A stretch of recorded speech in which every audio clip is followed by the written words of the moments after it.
Hey guys, Jay Clay, and today we will be creating this guy, Julius Caesar, polymer clay, and we will not be painting him today, but that will be for another video. Okay, let's get right into it.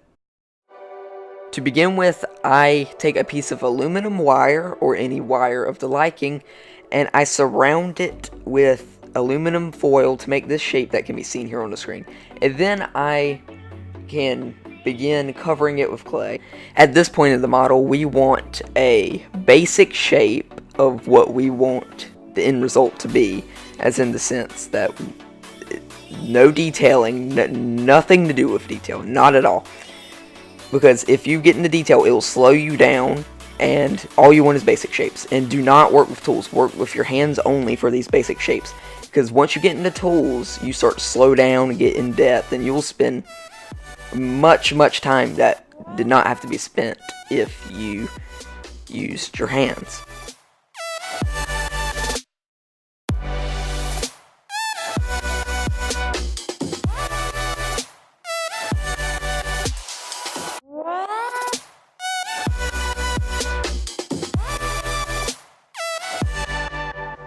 Also, make sure your clay is completely pressed into the foil and there's no air bubbles underneath, because if so, the clay may crack on the surface while you bake it to harden it, and that's just not good.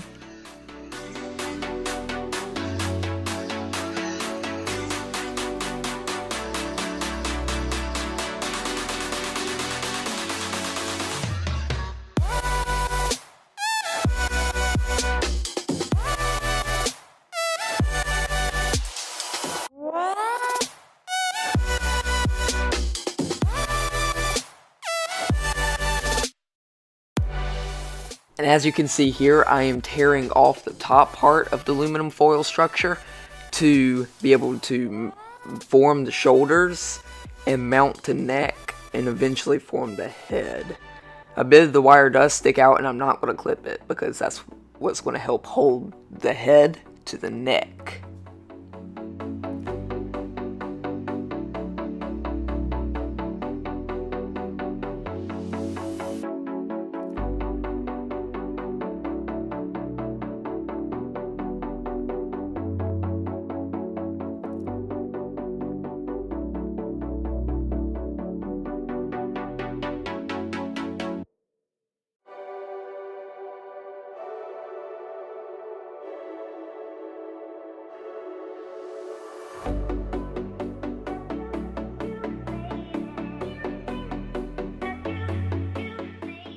Without this clay applied to the bottom, the figure may have difficulties standing, and it also applies some weight to the bottom to hold it down, so that's always good.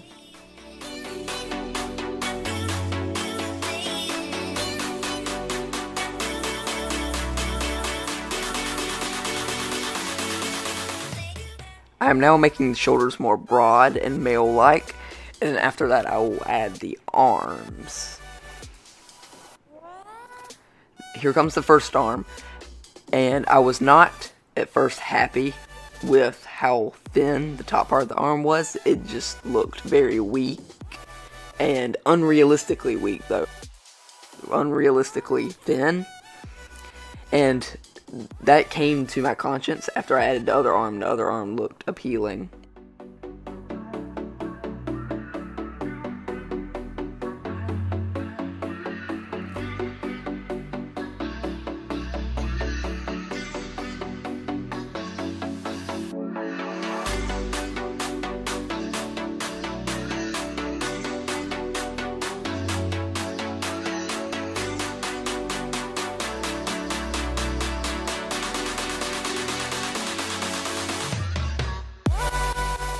To make the robe look realistic, I added fabric wrinkles. This is actually probably the thing in this figure that took absolutely the longest. It took like absolutely forever.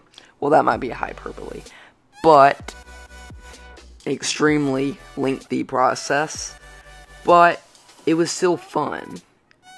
It was entertaining to put these wrinkles of clothes and to make it look realistic. Also, please notice how I'm making like U shapes. And that's the way you would think of a loose fabric falling down off this man, as in the form of a toga. To simplify it, that's just the most realistic way to do it, to make this fabric look realistic. But if you disagree or you know a better way of making it look realistic, please let me know in the comments. I would be very interested.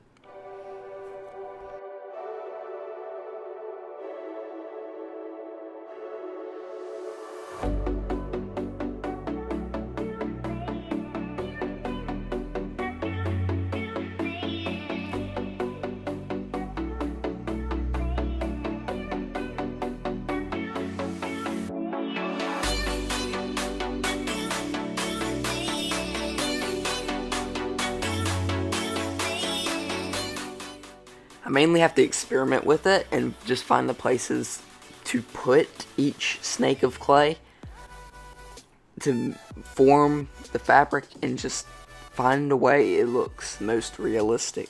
In certain places you'll put it there, you'll blend it into the model, and you'll say, that doesn't look as good, or it doesn't look like what an actual piece of fabric would look like. So you have to take it out and just work with it until you think it's finished. Sorry, I just bumped the camera.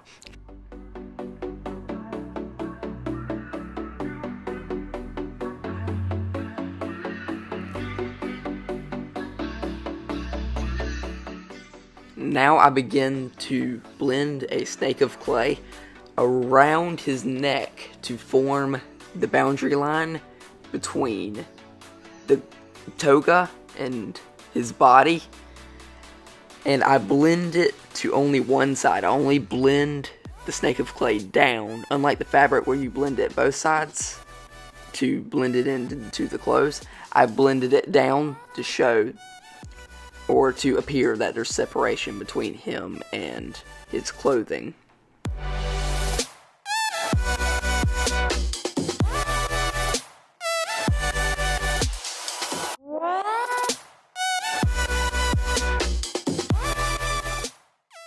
I've already formed this hand, but I'm making another one because I didn't like how it looked. And I am now applying the hand. It is now applied. And I will push off the making of the second hand till later. I don't really know why I did that, but I just felt like adding the fabric to the back because I knew it had an incredibly long way to go.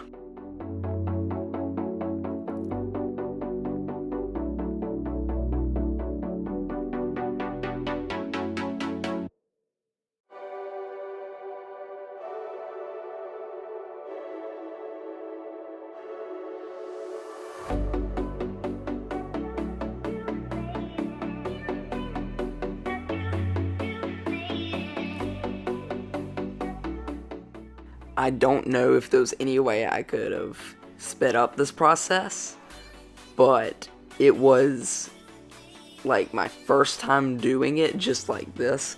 So, and I'm extremely happy with the outcome, so I'm not going to complain.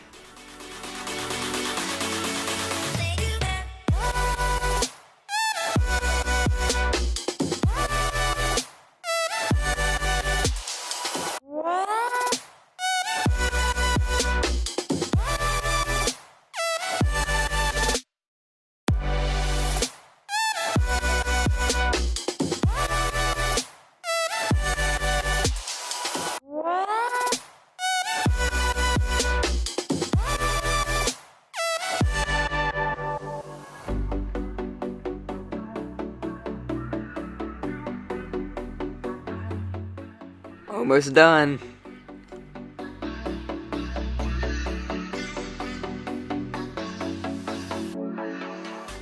Finally, the robe's done. So now I begin working on the face. This is a very big role in this figure. I'm also shaking the camera again. Sorry about that. I probably will do that a few more times.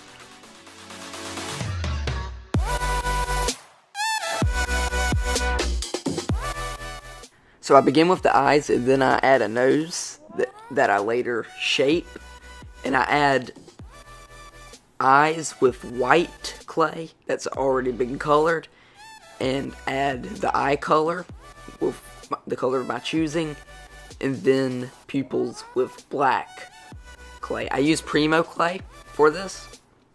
You can find it at a lot of craft stores. But the reason why I did not paint it is because I would find it very, very difficult to paint something that is that small, especially like the irises of the eye.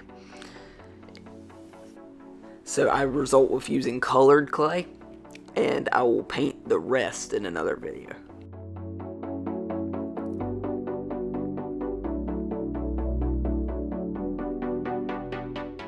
This is the process of me adding the cheekbones and beginning the work on the mouth and the lips around the mouth.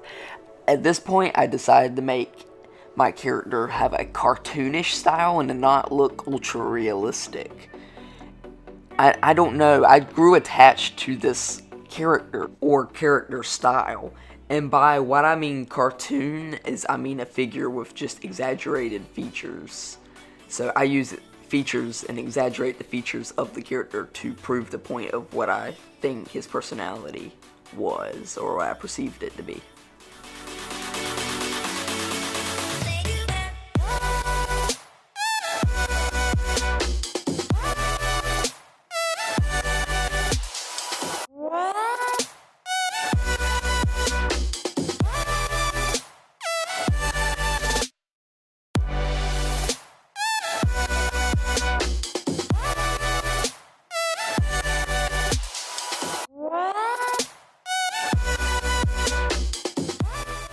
And as seen here, I am texturing the hair and installing the ears. Installing, that's kind of a weird word to use there. But that's what I'm doing, and then after that, I will get to my very final finishing touch.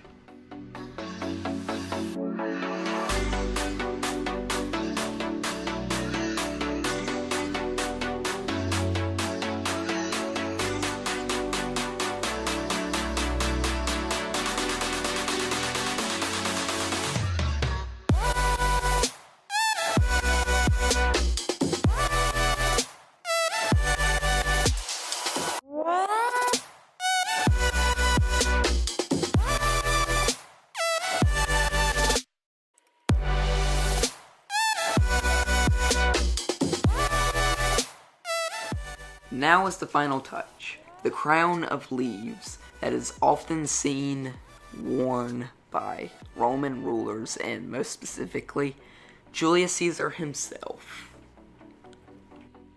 Fun fact, actually, somewhere I saw that, or I read, that Julius Caesar, the reason why he constantly wore his crown of leaves is because he did not want people to see his receding hairline.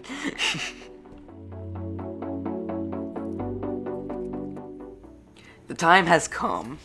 The time has come for my figure to be baked.